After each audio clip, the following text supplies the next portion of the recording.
Madame, Monsieur, bonjour. On démarre tout de suite avec ce communiqué émanant de la présidence de la République. Le président de la République, son Excellence, M. Alassane Ouattara, ayant été en contact avec une personne déclarée positive à la Covid-19, s'était mis en confinement le mardi 3 août 2021, conformément aux recommandations sanitaires en la matière. Les tests effectués lors de ce confinement ont révélé une infection à la Covid-19 qui a fait l'objet d'un suivi par les équipes médicales. Le test de contrôle effectué ce mercredi 18 août 2021 s'étant révélé négatif à la Covid-19, le président de la République reprend ses activités. Le président exhorte l'ensemble des Ivoiriens ainsi que les populations vivant en Côte d'Ivoire à se faire vacciner et à continuer de respecter les mesures barrières afin de lutter contre cette pandémie. Fait à Abidjan le mercredi 18 août 2021, le ministre secrétaire de la présidence de la République.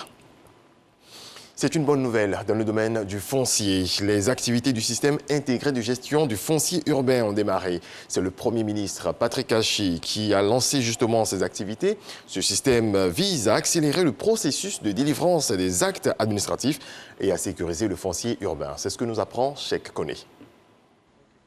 Grâce à ce centre de production flambant neuf d'une cinquantaine de bureaux situés en plein cœur de la cité administrative du plateau, l'usager pourra faire la demande de ses actes en ligne en un seul clic.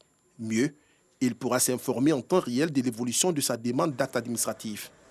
Une première en Côte d'Ivoire.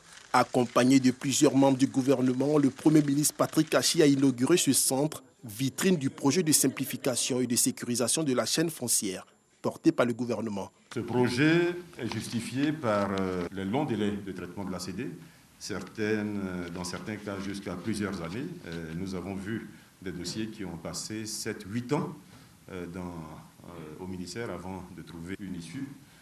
Les référentiels de positionnement non homogènes, donc les aspects géodésie, où chacun des acteurs avait des instruments de mesure et des modes de calcul propres, sans qu'il y ait concordance entre nous, ce qui générait bien entendu un grand nombre de litiges. Nous sommes donc particulièrement heureux d'avoir le Premier ministre au lancement de ce projet qui va radicalement changer la façon de gérer le foncier en Côte d'Ivoire. La première phase du projet de simplification et de transformation digitale du foncier urbain est prévue sur 2 années, sur la période 2021 à 2023, dans le Grand Abidjan et la commune d'Asseni. L'objectif est d'accroître d'une part les capacités actuelles de production de la chaîne foncière à 60 000 ACD pour la première année et le porter à 100 000 ACD pour les prochaines années. Et d'autre part, aboutir à un traitement tout numérique des demandes d'actes grâce à une technologie de sécurité informatique dénommée blockchain. Le Premier ministre s'est félicité de ce projet qu'il a jugé important pour le citoyen ivoirien. Toutes ces questions-là, aujourd'hui, avec le projet qui est en cours, qui démarre maintenant, vont connaître d'ici 1 à 2 ans une fin.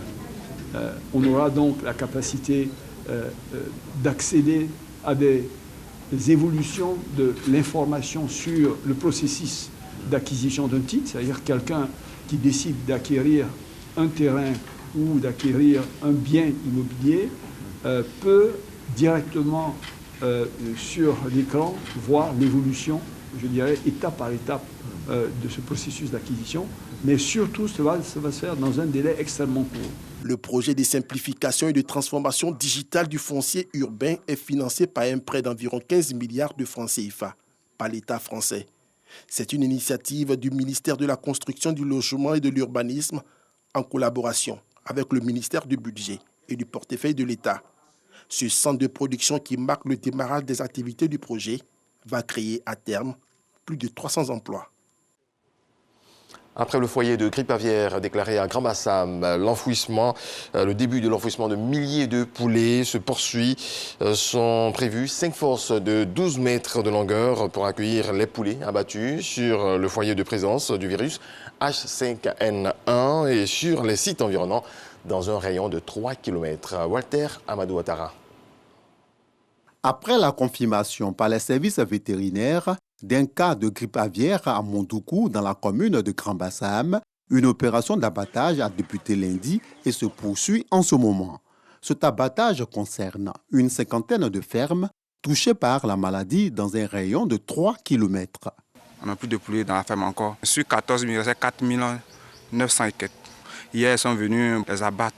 L'opération est possible grâce à une sensibilisation sur les conséquences sanitaires de la grippe aviaire menée par les autorités préfectorales, sanitaires et municipales.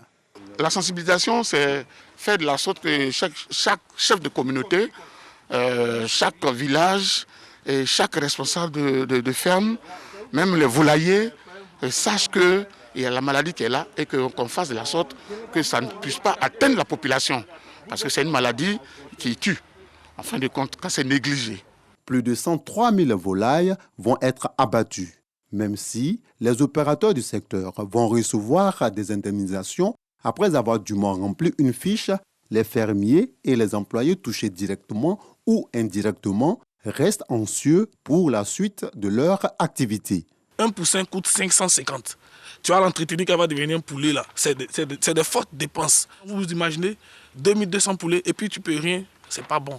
Bon, ici j'emploie 2 personnes, c'est-à-dire 2 fermiers. Non, on ne peut pas les payer, ils prennent l'argent pour les payer. En attendant plus d'éclaircissements sur l'origine de la présente crise de grippe aviaire, les autorités travaillent en synergie pour la gestion du foyer. Les investigations sont toujours en cours. La zone est quand même entourée par des plans d'eau où beaucoup d'oiseaux migrateurs se reposent. La deuxième source aussi possible, c'est le commerce. Le Ghana, qui a fait la maladie il y a plus de 2 semaines.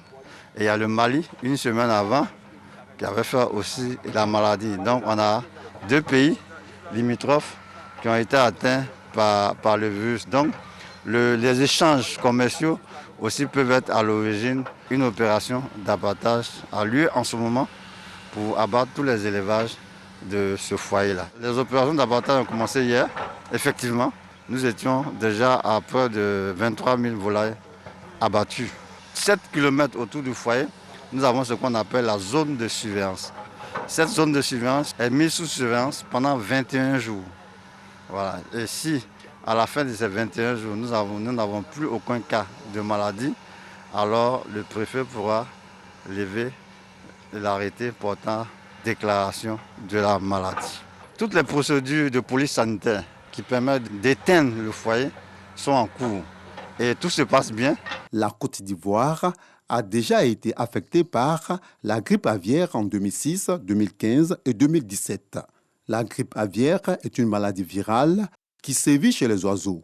La transmission du virus se fait de l'animal à l'homme. Les fermiers et les cuisiniers qui manipulent l'animal contaminé sont les plus exposés.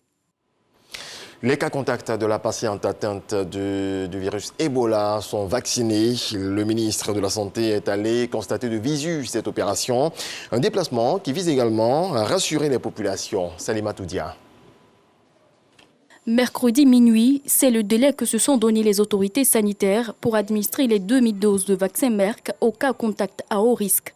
Ce mardi 17 août, le comité de veille sanitaire a fait le point de cette vaccination post-exposition. Nous avons appliqué les recommandations de l'OMS en vaccinant les premiers contacts et les contacts de ces premiers contacts. Et nous avons à ce jour vacciné 700 personnes. Affiner la riposte en adoptant une meilleure stratégie, voilà ce qui conduit le ministre Pierre Dimba à la frontière nord-ouest à Ouaninou. Pour donc revisiter les troupes, mais également donc donner plus d'instructions au personnel médical qui fait ce travail sur le terrain, leur donner donc les équipements complémentaires pour pouvoir vraiment mieux assurer cette surveillance épidémiologique. Mais également lancer la vaccination, parce que comme vous avez vu, dans son parcours, elle est passée depuis Ouaninou et il y a une partie des passagers qui est descendue en route et dispersée dans plusieurs villes de l'intérieur du pays. Donc également donc les DD, avec le aide DDDR, on peut identifier les communautés dans lesquelles ces personnes-là sont.